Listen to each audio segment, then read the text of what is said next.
Hi. Hello. Working. Well, we had a few technical issues earlier on in the week with between us and Callebaut, so I'm really thrilled that it's working now. But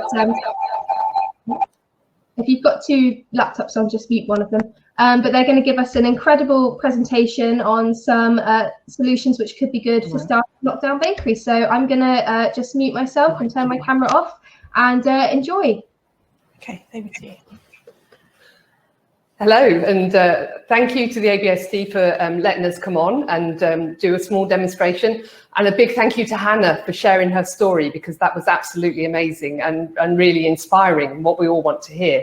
That, you know, even during lockdown, we can still grow and we can still get start new businesses and life continues. So on that same theme, we were thinking, what could we do that's really quick and easy, and we could use it in bakeries or in patisseries, but something that you can use at all times. So we're looking at a ganache mousse and just ganache itself, and the different things that you can do with it. So I'm going to show you first of all how to make a very easy mousse from just chocolate, cream and glucose.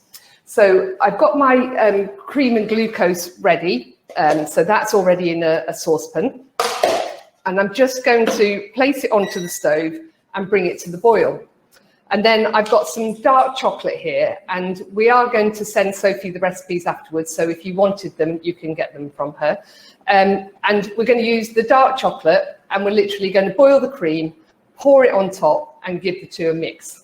And then what we need to do after that is we need to let it cool down a bit, because the biggest mistakes people make when they're making a chocolate mousse is they add the cream in at the wrong time. So my cream is in the fridge at the moment, so I'll need to get that out in a second. But the cream is in the fridge and it's 5 degrees. So if we added that into our mousse too quickly, what happens is it will just melt. So we'll melt away all those air bubbles. And if we added it in when the base was too cold, the cream's really cold, the base is cold, and then that mousse seizes and we just get like chocolate chip, which isn't very good. So we always really need to take care on the base. So for that, I'm bringing this to the boil. It's going to be really hot. We're going to take away some of the heat when this chocolate melts. But then we will need a thermometer to check to see what temperature it is. And we like to fold through the cream about 35 degrees C. So it's a really good way, if you're training people, if you've got people that you're working with, that you can give them a bit of structure to making a mousse. So that's it, my cream's boiled. So I'm just going to pour it over. And then I'm just going to give it a mix. So you can see it's just melting really quickly. Looks a bit split at the beginning, but you just give that a mix and you get a lovely glossy ganache coming through. So you can see that great shine look. So with that, like I said, that's still quite warm. You know, if you feel the side of the bowl, it's really quite hot. So what I don't want to do is add my whipped cream in now, because that would just melt and all the air bubbles would disappear, and that wouldn't be very good. So I've got some glasses here that show you the difference. So this first one is if I added my cream in to the ganache base now, what happens is all the air disappears and you end up with like quite a thick ganache in the actual glass. The second one looks very broken. We'll go for a top view in a minute. The second one looks very broken, and that's because when I've added in the cream here, the cream was cold and the base was cold and the chocolate seized straight away. And so it looks like you've got chocolate chips, and when you ate it, it would feel really crumbly and quite dry.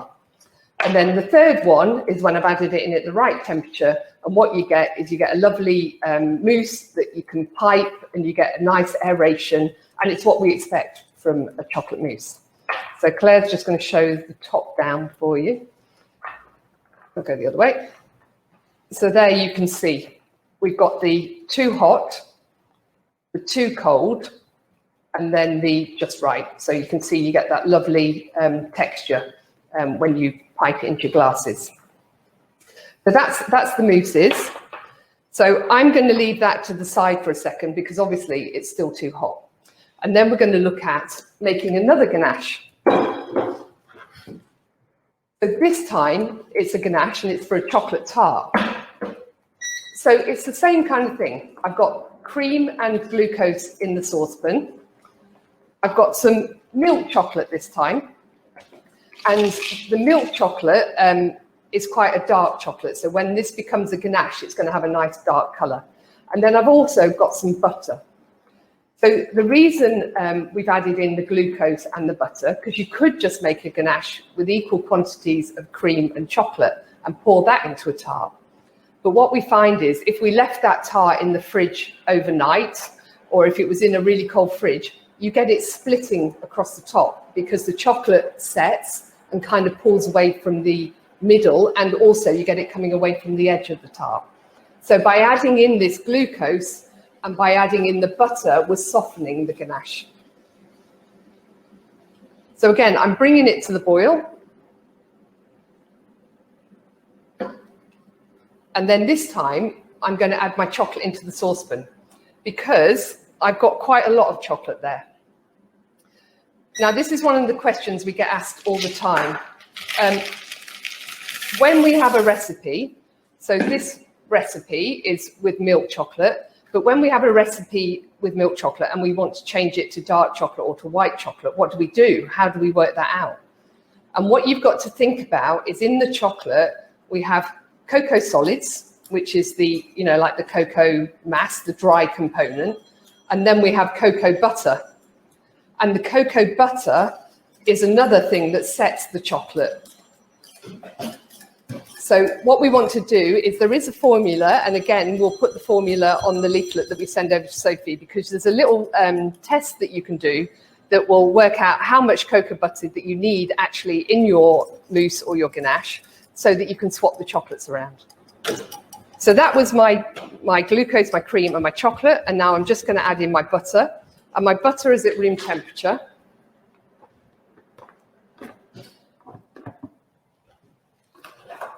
And I'm just going to give that a mix.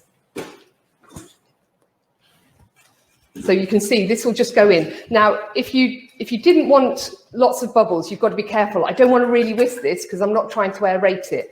I'm just stirring it. And if you were making a larger amount, you could use a hand blender. So you would put the hand blender in and just leave it in, not bringing it up and down again, so that you could whisk that butter into your ganache. And actually, this butter is going to give it a lovely, luxurious flavour as well. So with this recipe, you can play around with the chocolate, and you can also play around with the glucose. So I've added glucose in there, but actually you could have added honey if you wanted to add honey. So that's that lovely smooth ganache.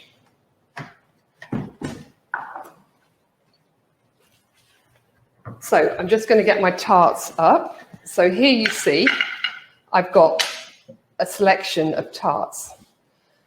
And again, I can use this same ganache now, and I can make lots of different products. So I've got a little dispenser as well. I'm just going to pour my ganache in. So I've got, the first one I've got there is nuts. So I've got some caramelized nuts, and we sell this product called Brez, which is caramelized hazelnuts. And it's really nice. So again, it's something that you can just buy and then add in. So I'm just going to add my ganache on top of there. And then what I've done for the top of this one is the ganache, I've let it set and I've let it go to about 35 degrees, and then I've whipped it. And then because I've whipped it up, I've got aeration in there.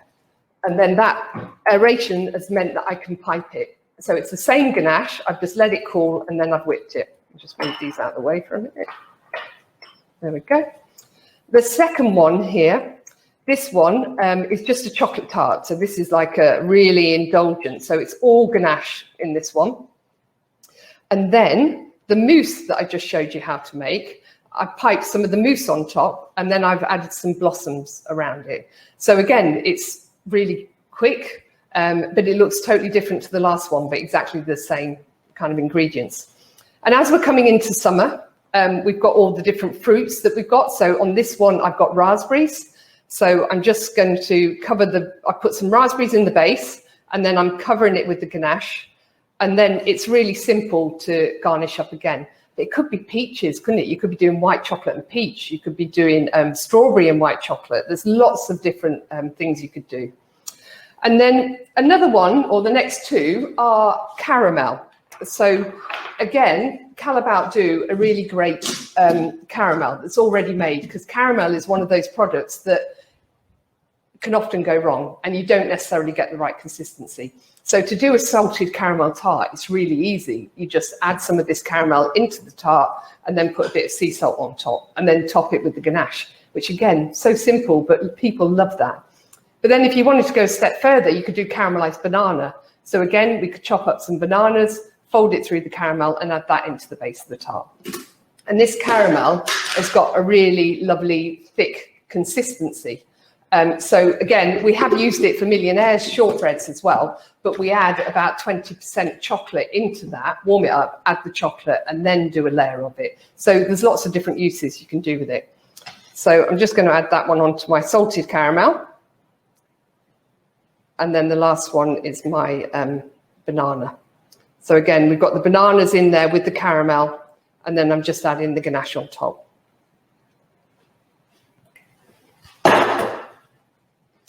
So that's the prep ones.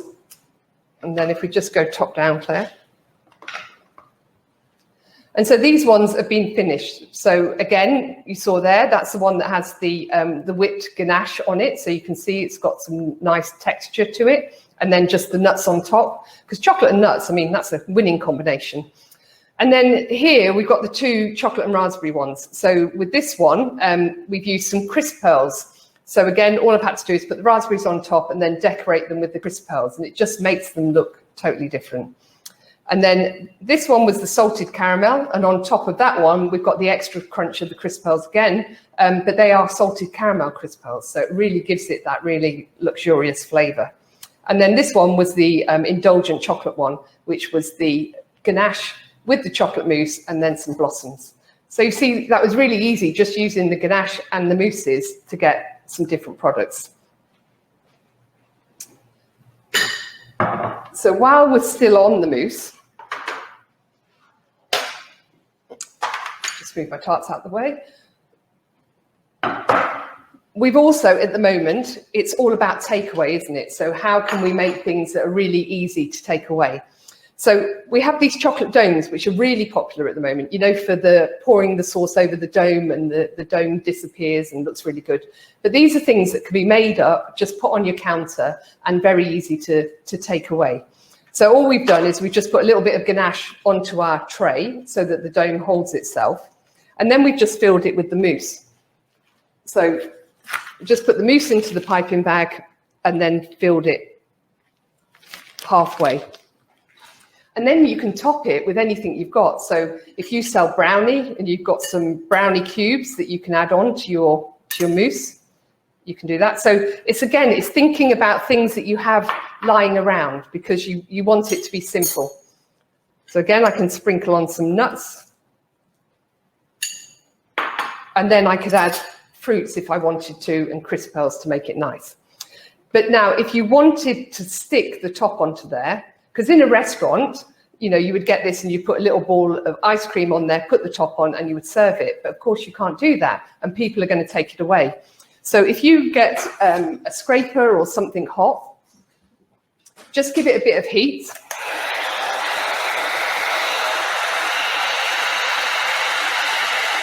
Could even be a metal tray coming out of the oven. And then all you want to do is just warm that up slightly. So you're just getting it to melt slightly, and then you just place it on top. And then that will stick together, and it will make it nice and secure for if you're wanting to put it into a box for somebody to take away.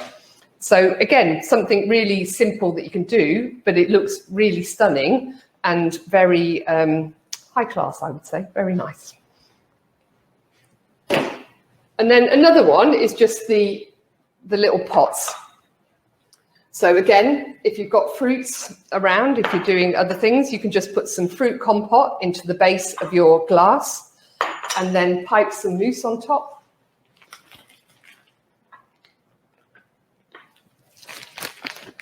And then again, decorate that up how you would like. So it's having something that you've got lying around anyway, and you can use it in several different ways. Like you could use it on a tart, you could use it for takeaway desserts, you could use it as a layer in a cake. You know, there's lots of different ways that you can use that mousse up. And then another thing that we thought of is, obviously people are coming into you for lots of different times of day. So you could also do, which I can't find.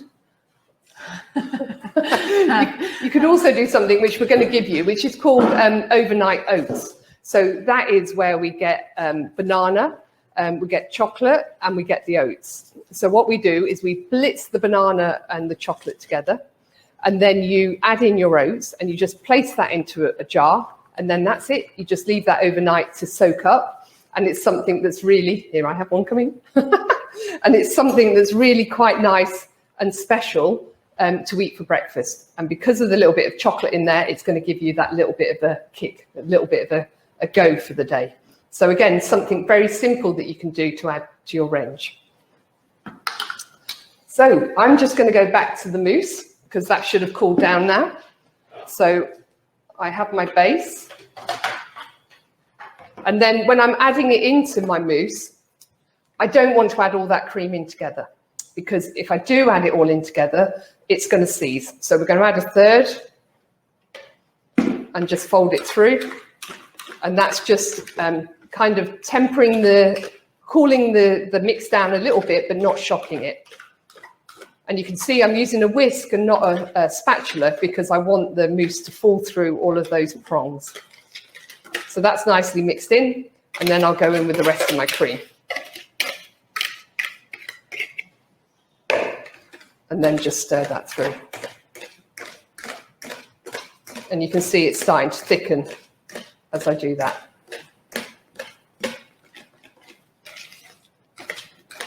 Now, again, with the cream, you don't want to over whip your cream before you're adding that in, because this extra turning would split your cream. So we always just whip it until it's just holding a line. And that means that there's still some extra room in the cream for you to carry on stirring before it splits. And there we have a lovely silky chocolate mousse. So that was my 2 quick bits. And I'm going to pass over to Claire now, because another thing we're finding is regifting and boxing. So it's another area that you can have something ready-made in your bakery, so that you can just have it on the shelves and it's extra revenue. So here's Claire. So hi everyone. I've basically got a gift pack for you. So this is a new concept. This is a bit of a sneak peek preview at one of our Christmas campaigns that's going to be running sort of throughout Europe. And it's called Think Outside the Box. And what it's all about is it's the pleasure of gifting. And especially with COVID and everything that's gone on throughout the last 18 months, we've really enjoyed showing people that we care in a different way. So this is exactly that.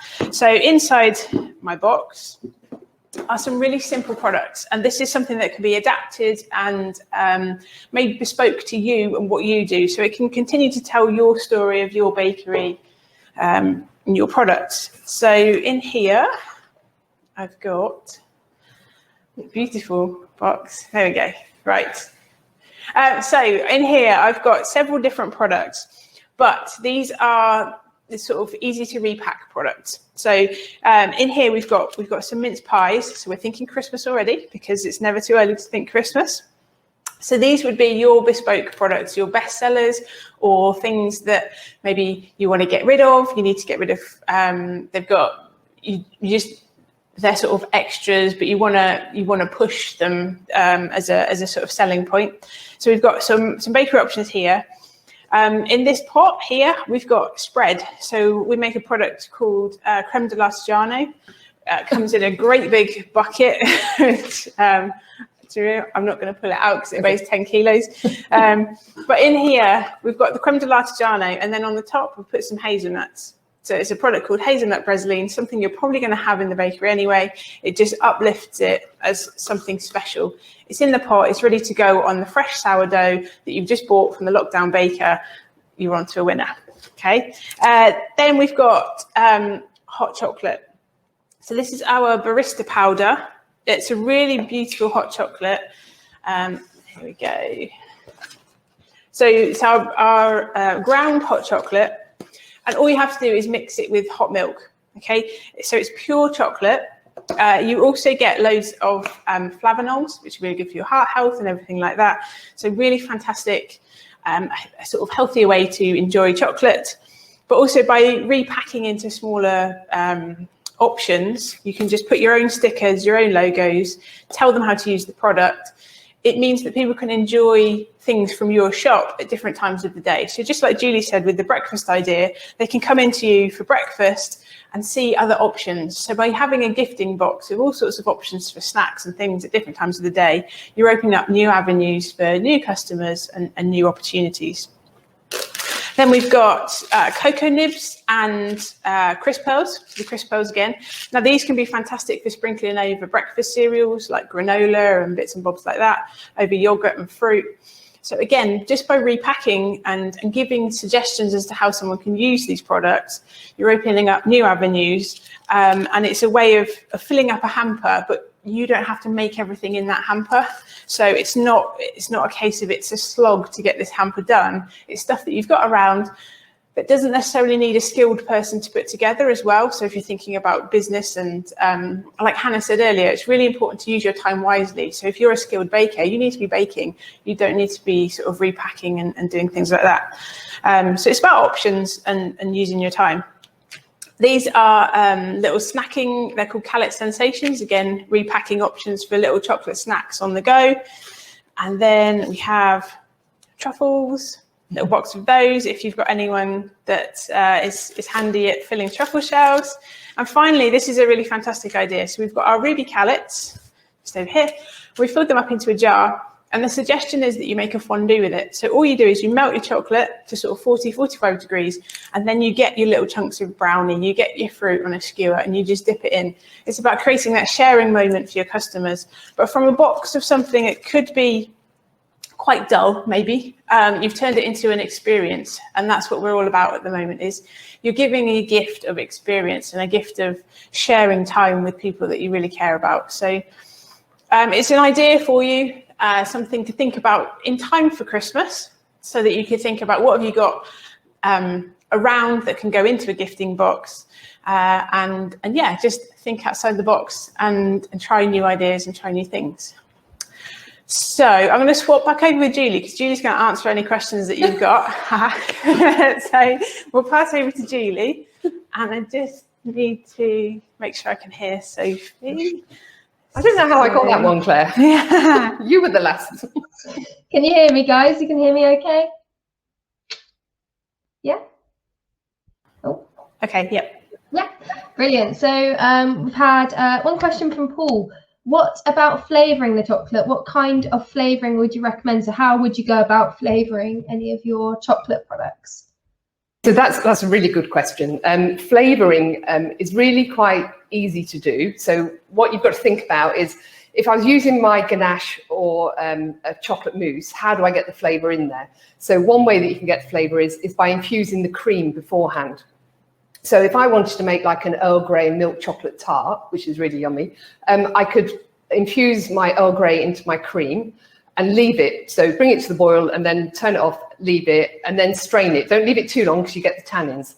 But then you would need to reweigh that cream again, because obviously the tea's absorbed some of it. So it's thinking about what you're putting in and what effect it's having on that cream. So again, chocolate and orange is a really lovely combination, isn't it? So just by adding orange zest in, or lime zest, white chocolate and lime is really nice as well. So it's a really great way to add fruity flavours in. If you wanted to add alcohols, so if I wanted a milk chocolate and Bailey's tart, I would take some of the cream out and I would add some Bailey's in. So, you know, like Claire was saying there, if we're thinking about Christmas or rum, you know, like a chocolate and rum tart or something like that, again, you can do that. But I'm always adding it into the cream and then adding it into the chocolate, because if we melted our chocolate and added something liquid into it, what happens is the chocolate seizes and then becomes lumpy and you can't do anything with it. So always add it into the cream, and then, yeah, you can just go wild with lots of different things.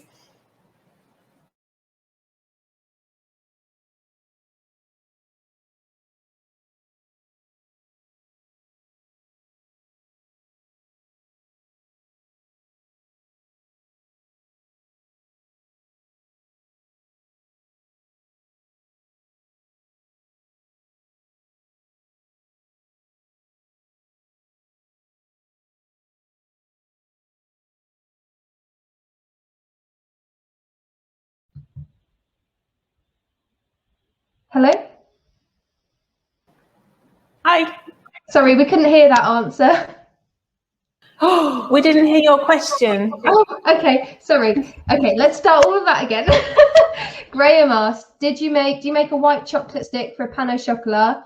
And if not, which white chocolate should he order to make his own? We don't make a white chocolate stick for pain au chocolat. But if you did, I mean, W2, the Callebaut white chocolate, is really quite good because it's a 3-drop. So if you were looking for something for bakery, you know, on our packets, they all have little drops on there. So you want something that's a 3-drop or a 2-drop because you don't want it to be too fluid, obviously, because you want it to stay in place. But I think if I was going to do something like that, I would actually go for the Bake Stable chocolate. So the Bake Stable chips and chunks, you could make a little stick with the chunks. I think that one would be better. And the only difference between something being a real chocolate and a Bake Stable chocolate is the amount of fat. So a normal chocolate could have something like 26 to 36% cocoa butter in there, but a Bake Stable chocolate has about 22% cocoa butter in there. So it's still chocolate, it just doesn't have a lot of fat, so it's not going to flow too far. So that's why it works really well in your muffins and your cookies and things like that. That's brilliant. Thank you so much. And then my question of the day, your biggest fail. We've all done it. Dishes. Oh, God. I'm like, Hannah, you know, which months do you want me to go back to? There's always something. I think my biggest fail, and the one that I always have nightmares about, was when I started my job. And back then, we didn't really use the thermometers so much. So I was making creme brulee, and I was making a massive pot of creme brulee, and it was the first job and you want to impress. And the guy was French, and he said to me, cook it till rose. Now, I didn't know what that meant. I thought he meant cook it until it rose. So I did, and it absolutely split and just went, oh my God, I've never seen anything so bad in all my life. What he actually meant was an old term of cook it till rose, when you blow on the back of a spoon and it gives you like this rose effect, which I had no idea about. So yeah, they didn't think I was very good in that first week. I really. To be fair, that's not a term I've ever heard before. Oh my God, not me up until then, but then I learned quickly. Yeah. That is brilliant. Well, we've all done stupid stuff like that, you know, all the time. So thank you so much for the presentation. I don't think we've had any other questions come in, but as with the other presentations, I will pass on any information that I get sent from Callebaut. Yeah. And we'll send that off to our student members. But thank you so much, and for introducing us to Hannah as well. It was really amazing to speak with her and see your presentation, which is super professional, and you're clearly much well versed in the tech knowledge than us. But yeah, thank you so much, guys. Thank you. Thank you. Bye. Bye. Okay, well, that was brilliant presentation from Callebaut. So we've got a break coming up now, and the break is, I believe, it is for 20 minutes. So if I could all get you to sign back on, but you're going to be signing on to ABST Virtual Webinar Part 2. So don't try and come and sign back onto this stream because it won't work. I'm locking you out. But in the meantime, the raffle has been drawn, so I'll be announcing the winners later on today. You can come back and look forward to another talk from William Leet at David Wood's Food on NPD as a career. Also, we've got Selassie from the Great British Bake Off coming to speak to us about all things cake. And also, to finish us off, we've got Richard Burtonay of the Burtonay Bakery in Bath, who's going to talk to us and try and motivate us to get back out there in our careers. So enjoy your break, and I hope to see you all on Part 2. So just log on to Part 2. If you can't, please get in touch. Thanks, guys. Bye.